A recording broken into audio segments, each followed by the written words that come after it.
actual Sanskrit word yoga literally means to unite, to connect.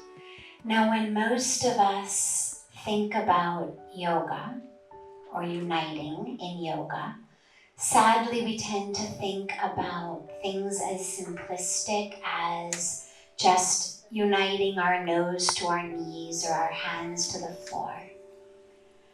And this is where, as the questioner asked, things have gone awry abroad. Because you get people who can twist themselves into all sorts of positions and they consider that yoga. It's good for the body, nothing wrong with that. The body is a temple, we only have one. It's our vehicle for awakening, our vehicle for consciousness. We have to take care of it. But that's not the end.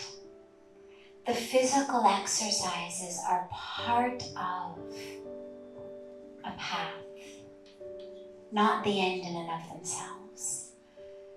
They're what take us to the experience of yoga. The actual union that the word yoga means is a union of the self to the divine. Now that doesn't mean that it's a specific form of God. It doesn't mean that until and unless you have a religious experience, it's also not yoga. That divine, whether we worship God with name, without name, in form, without form, in a specific way, not in a specific way, doesn't matter. That connection is to the divine spirit. And that's the same spirit that runs through each of us. It's the same spirit that runs through all of creation. It's the same spirit that runs through the universe. So whether we talk about the spirit, the energy, the divine, God, the supreme, it doesn't matter. They're all just different words for the same experience. But ultimately, it's the connection of this physical being, this very temporary, very fallible physical being, with that which is eternal and infinite and supreme and perfect. So connecting to yoga is connecting to that which is infinite, that which is complete, that which is whole, that which is divine, in ourselves as well. Doesn't matter how fantastically you bend or how long you can stand on one leg. If you walk off the mat and you're denigrating yourself or others or any aspect of creation, if there's violence, if there's untruth in your life, it's not yoga. The 8 limbs of yoga that Patanjali gave us, which I won't go into tonight, but it's important to look at just the very foundation of them, because asana is limb 3. But the whole 8 limbs actually begin with the yamas and niyamas, and they take us all the way up to samadhi, that divine ecstasy, that bliss of true union. But the yamas and the niyamas are where we begin. There's 10 of them. We don't have time to go into all of them, but they're basically how you live. The do's and don'ts, the 10 commandments of a yogic life. And if we look only at the first 3, you've got ahimsa, non-violence, satya, truth, and asteya, which is non-stealing. If we go no further, and we simply say that violence in word, in deed, to yourself all the negativity, all the nonsense that goes on in all of our brains. You're worthless, you're stupid, you can never do this, you're nothing. Look at the person next to you, look how much better they are. Look at the teacher, how much better they are. That's violence. It's violence to yourself. Violence to the earth. Through what we consume, how we live. Truthfulness.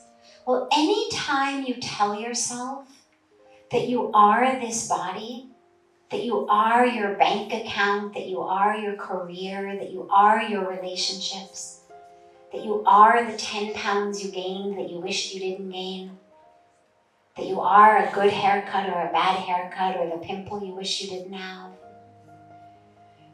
Anytime you tell yourself that you are that, that's lack of truthfulness. You've just violated the most fundamental principle of yoga.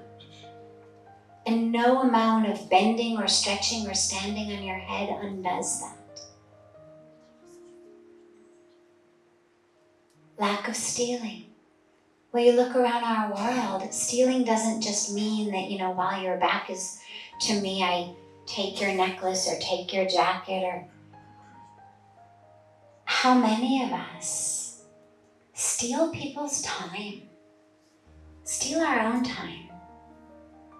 Gossiping,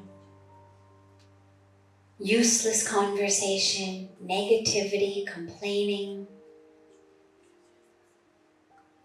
You're stealing someone's time. We steal resources from Mother Earth,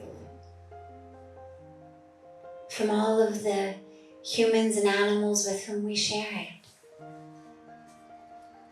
Whether it's the water, whether it's the land, whether it's the food, the grain. So when we look at being a yogi, our path has to include, when I say path, I don't mean sequential. I don't mean that you take them sort of one per day. They can come in an instant, all of them together. But that our experience of yoga includes all 8 limbs, that we're looking at how we live. So we're not beginning with asana, but we're also not ending with asana. We're understanding that yoga, until and unless we've had that experience of absolute union, that joy, that bliss, that peace, that experience of being one.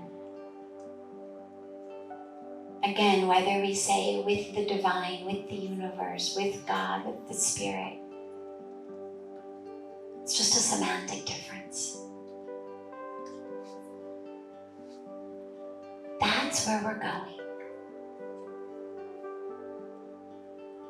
And as we practice our yoga, to remember that. Because every aspect of the 8 limbs, whether you make non-violence your yoga, whether you make asana your yoga, whether you make pranayama your yoga, whether you make swadhyaya your yoga, self-study, choose any of them.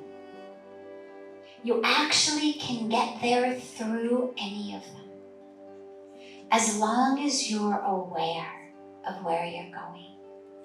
So the asana, when we're doing the asana, recognize 2 things. Recognize that A, this asana is helping me take care of this temple of my body, helping me use this physical being, this vehicle for awakening that I've been given, this vehicle for consciousness. And 2, recognize that through this, as a medium, I actually can experience that full yogic union. There's no rule that says it has to happen in lotus pose and it can't happen in triangle pose, or it has to happen with your eyes closed and it can't happen with your eyes open.